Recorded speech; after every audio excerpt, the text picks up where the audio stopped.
অনেকেই নির্বাচনের সময় সরকার গঠন করার স্বপ্ন দেখছে, কিন্তু আমরা তাদের নির্বাচনী প্রচারণায় প্রত্যক্ষ করছি প্রত্যেকটি জেলায় জেলায় গিয়ে তারা ভুলভাল কথা বলছেন।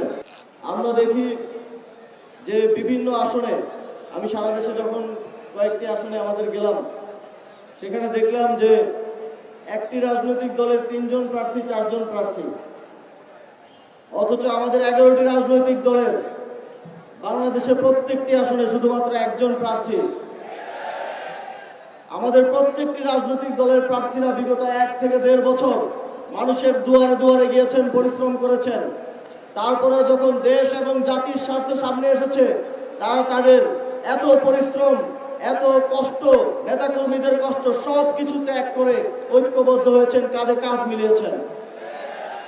অথচ চাঁদাবাজরা, দুর্নীতিবাজরা তাদের ভাগ বাটোয়ারার জন্য এখনো 4 জন 5 জন করে প্রার্থী দিয়ে আছেন। যদি তারা বিজয়ী হয়ে আসতে পারেন, তারা তাদের চাঁদাবাজির ভাগ বুঝে নিতে চান। অথচ আমরা দেশের জন্য, জাতির জন্য সর্বোচ্চ ত্যাগ স্বীকার করে ঐক্যবদ্ধ হয়েছি। এখন সময় 11 দলীয় ঐক্যজোটের সকল নেতাকর্মীদের ঐক্যবদ্ধ হওয়ার।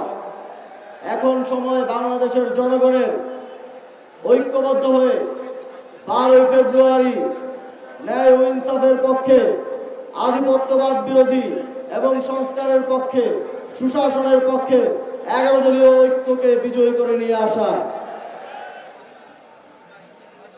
আমরা দেখছি অনেকেই নির্বাচনের সময় সরকার গঠন করার স্বপ্ন দেখছে, কিন্তু আমরা তাদের নির্বাচনী প্রচারণায় প্রত্যক্ষ করছি প্রত্যেকটি জেলায় জেলায় গিয়ে তারা ভুলভাল কথা বলছেন।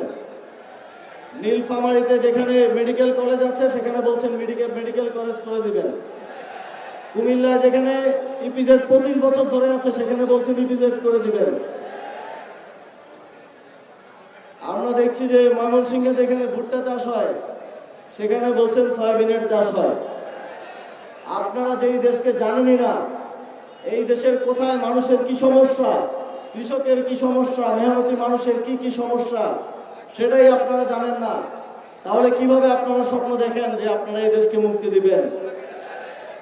সুতরাং বাংলাদেশের জনগণকে সিদ্ধান্ত নিতে হবে, তারা কি দেশের অলি গলি থেকে উঠে আসা, রাজপথ থেকে উঠে আসা, গণঅভ্যুত্থান থেকে উঠে আসা নেতৃত্বের পক্ষে তাদের রায় দিবেন, নাকি বিদেশে আরামে আয়েসে জীবন যাপন করা আপনার আমার সমস্যার কথা যারা জানেন না তাদের প্রতি গণরায় দিবে?